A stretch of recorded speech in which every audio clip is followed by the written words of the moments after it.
Vamos lá, técnico Fernando Seabra para a entrevista coletiva. Vamos para as explicações do técnico do Cruzeiro. Vamos lá? Professor, boa noite. Sobre a atuação do time, o time errou muitos passes, pouca criação, não foi um time criativo. Como que foi a avaliação sua em relação a esse comportamento da equipe que não esteve bem aqui, e isso foi aparente, todo mundo deu para perceber? Boa noite. Boa noite. Tivemos um desempenho individual e coletivo muito abaixo daquilo que nós podemos apresentar. Muita dificuldade em empurrar o Inter para o seu campo de defesa e conseguir se impor no jogo. Em alguns momentos, principalmente no primeiro tempo, quando conseguimos superar a primeira pressão, não tivemos boas escolhas ou boas ações técnicas e perdemos muita bola, ficamos sujeitos a muitos contra-ataques e desperdiçamos situações que poderiam ser mais promissoras.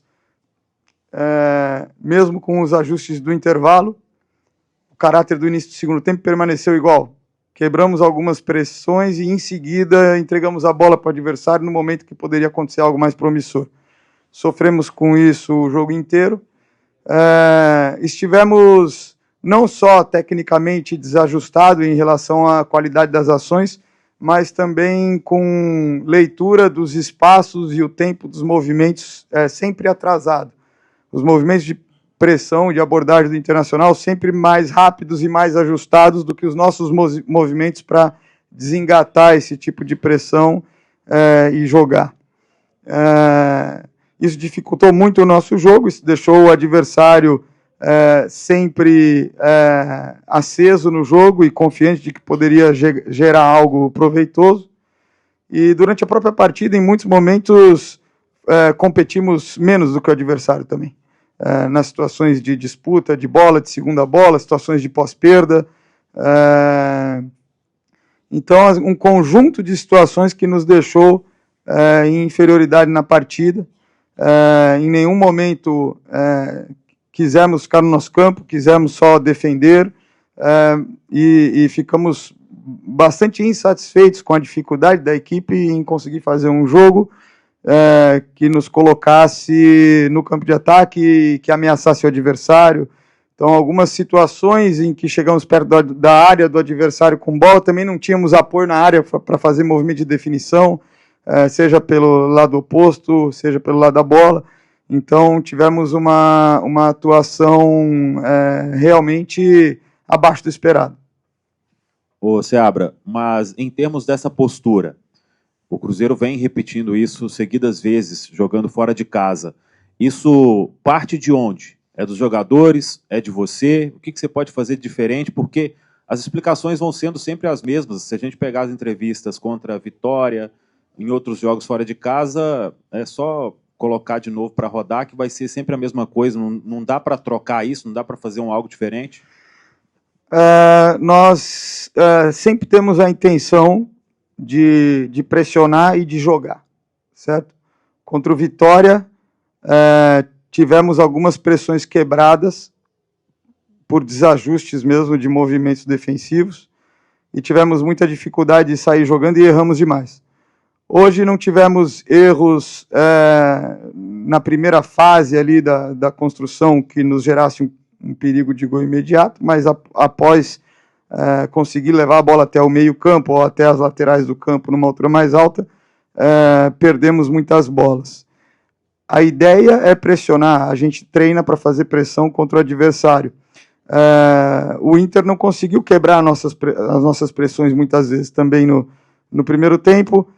No início a gente um pouco desajustado em relação a quem subia em quem, mas essa leitura se ajustou ao longo do primeiro tempo e você vê que o Inter muitas vezes optou pela bola longa na saída e competir ganhando primeira bola e segunda bola, né? A gente sempre fala para os jogadores e trabalha os jogos para jogar fora de casa igual dentro de casa. Então isso não vem da ideia do trabalho, não vem da comissão, isso muitas vezes vem das dificuldades que se colocam dentro do jogo, às vezes em função das posturas dos adversários, que jogando em casa também buscam ter um pouco mais de iniciativa, correm um pouco mais de risco, né?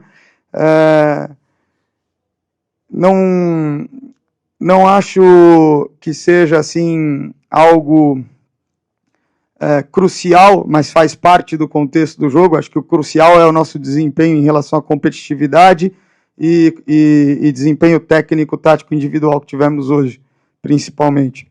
Mas estamos jogando com equipes que estão tendo muito tempo além do nosso para jogar a mesma partida. Então o Vitória jogou sábado contra o Bahia e 9 dias depois enfrentou a gente na segunda-feira, certo? O Inter jogou o último jogo no sábado passado e jogou 8 dias depois hoje. E nós estamos jogando jogos no meio da semana, com tudo que um jogo de meio de semana exige. Então, as equipes estão conseguindo treinar, recuperar e treinar tudo que precisam treinar e chegam nos jogos talvez um pouco mais inteiras do que a gente vem chegando, mesmo fazendo as trocas que são necessárias para refrescar os jogadores.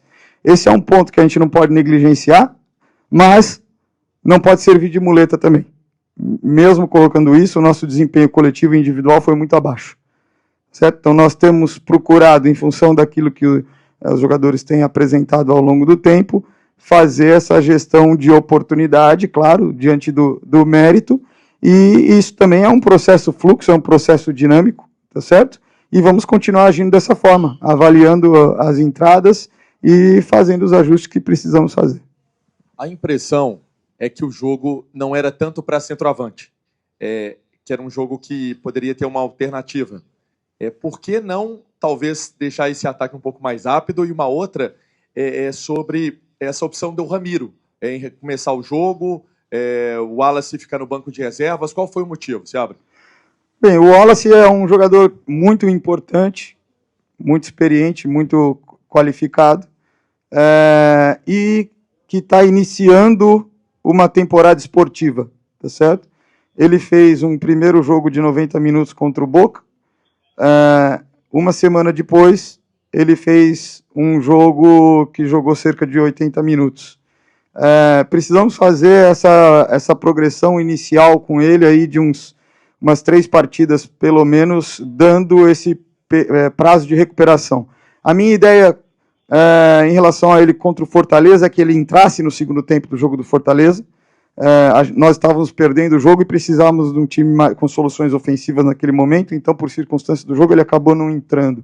E aí, hoje, se repetiu novamente, tá certo? Então, a minha ideia era que ele entrasse hoje, ter uma minutagem controlada, porque se você inicia com o jogador, é difícil você controlar a minutagem dele. Então, quando você inicia com ele como suplente, você pode ter esse controle de minutagem. Eventualmente, uma circunstância do jogo não vai te permitir colocá-lo, mas ainda assim a gente sabe que o foco é que ele tenha uma recuperação, uma preparação adequada para entrar com segurança no próximo jogo. A partir do próximo jogo, que é o terceiro jogo, imagino que ele já vai estar em condições de ser utilizado com mais frequência, mesmo nessa batida a cada 3, 4 dias. A gente sabe que os jogadores que passam muito tempo na Europa, quando eles vêm para o calendário do futebol brasileiro, que tem 20, 25 jogos a mais do que eles são acostumados a jogar lá, muitos deles têm lesões no primeiro semestre. Isso aí é um fato conhecido no futebol. Então a gente está cuidando dele nesse sentido, para que ele vá se colocando, ele está quase numa forma perto da ideal, mas também que ele consiga render no jogo e ter tempo de se recuperar para estar inteiro para o próximo jogo. Então, isso é importante. O Ramiro é um jogador que tem consciência tática, treina em alta intensidade. Numa circunstância contra o Vitória que não tínhamos o William, ele entrou como lateral direito e ele deu conta defensivamente, tanto das ações pelo lado dele, com o Oswaldo, com as dobras que tiveram, quanto também pelas ações do lado contrário, que ele acabou fazendo uma boa função defensiva. Pela forma como ele trabalha no dia a dia, ele merecia uma oportunidade na posição dele, tá certo? Hoje ele teve essa oportunidade, teve situações em que desempenhou bem, teve outras situações que não, isso faz parte do jogo, a gente vai avaliar o mérito de todos que estão na sequência. A gente tem acompanhado os treinos no dia a dia, como eu falo, então isso resultou na entrada do Japa hoje, porque ele tem tido uma sequência muito boa de desempenho em treinamento e acho que ele correspondeu de forma interessante, apesar da situação adversa do jogo, logo depois que ele entrou, não teve muito tempo em igualdade no placar. Então, aos poucos, essas situações elas vão sendo oportunizadas em função daquilo que a gente vê não só nos jogos, mas vê nos treinos também. Contra o Vitória, numa situação que nós estávamos pressionando e estávamos com um homem a mais, naquele momento oportunizamos o Vital, né? Por característica nesse jogo optamos por colocar o Vitinho, uma característica de jogo diferente, tá certo? E aí nós vamos sempre considerando que a equipe é um organismo vivo e que a gestão das oportunidades tem que corresponder ao mérito do que os jogadores vêm apresentando, seja em jogo, seja em treino. Então, hoje foi um dia que, de uma forma geral, tivemos um desempenho individual abaixo e vamos avaliando, também tivemos alguns jogadores que atenderam a expectativa e vamos promovendo aquilo que precisa ser promovido em relação a treino, em relação ao jogo, sempre para a próxima partida.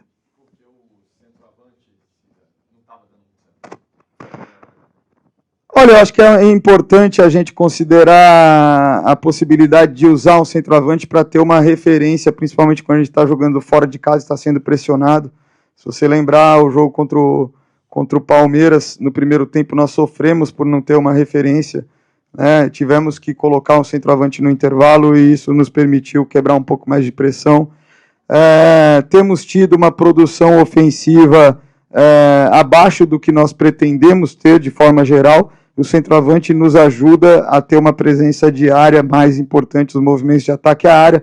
Hoje o Dineno não foi capaz de oferecer muito isso, porque como um todo nós não tivemos presença no último terço o quanto que nós gostaríamos. Então, nesse sentido, o centroavante não é tão visto, tá certo?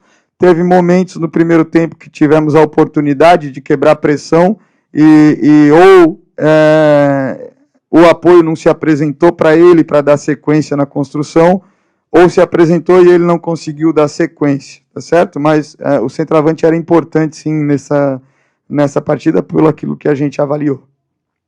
Em razão das enchentes que tivemos aqui no Rio Grande do Sul, o senhor vai enfrentar uma situação bastante atípica, assim como o Roger. Vocês se enfrentam no meio de semana. O senhor não vai ter muito tempo para treinar, ele também não, e ele disse, não vou analisar o jogo para não dar nenhuma ferramenta para o Cruzeiro, para estudar o Internacional, eles que se virem, foi mais ou menos a brincadeira que ele começou. Como é que é para o senhor enfrentar essa situação, não tendo tempo e, mais uma vez, tendo que enfrentar o mesmo time? Fica aquela sensação de decisão de Copa, mas na realidade é Campeonato Brasileiro. Cada jogo tem a sua própria história, né? Tem as suas circunstâncias, então nós estávamos vindo de vários jogos na sequência, esse foi o 5º jogo na sequência, sem semana cheia. Se eu não me engano, o Inter teve uma semana cheia e agora depois outra semana cheia. Então, pela primeira vez, depois de um certo tempo, o Internacional também vai ter que preparar um jogo com só 3 dias e aquilo que vem sendo a nossa rotina. Então, nesse sentido, diminui essa desigualdade em relação a poder se preparar um pouco melhor para fazer a partida. E aí as circunstâncias são diferentes, né? Nós tivemos jogador suspenso, um jogador que vem jogando e que é um jogador criativo da equipe, que não esteve presente. Ainda estamos fazendo controle de carga de alguns jogadores, como eu citei o caso do Wallace, enfim. Acho que é um cenário totalmente diferente, até porque, de novo, vamos ter o nosso jogo em casa, a nossa torcida tem sido muito importante, tem feito a diferença quando nós jogamos no Mineirão, então a própria questão do mando de campo, do cenário do jogo. Então, cada jogo é um jogo, cada jogo tem a sua história. Acho que a gente precisa ter muito discernimento para saber o que realmente é relevante do jogo que aconteceu aqui para levar para o próximo jogo. Seabra, a diretoria buscou um jogador de seleção paraguaia, pagou $3 milhões e ele não foi relacionado para essa partida. O porquê disso? Ele não consegue entregar alguma coisa diferente, ao invés de apostar sempre naqueles que são contestados pelo torcedor e todo mundo já viu aí o que eles podem dar ao time no momento? O Peralta é um jogador técnico e ele acabou tendo uma lesão também, e isso atrasou um pouco a preparação dele, e é um jogador que a gente espera contar, sem dúvida. O que nós observamos é que, na tomada de decisão da relação de jogo, optamos pelo Japa porque entendemos que está numa rotação mais alta. Então, a decisão é em cima daquilo que está sendo apresentado no treino nesse momento, mas nós contamos com ele porque é um jogador que vai agregar assim que tiver numa condição mais adequada.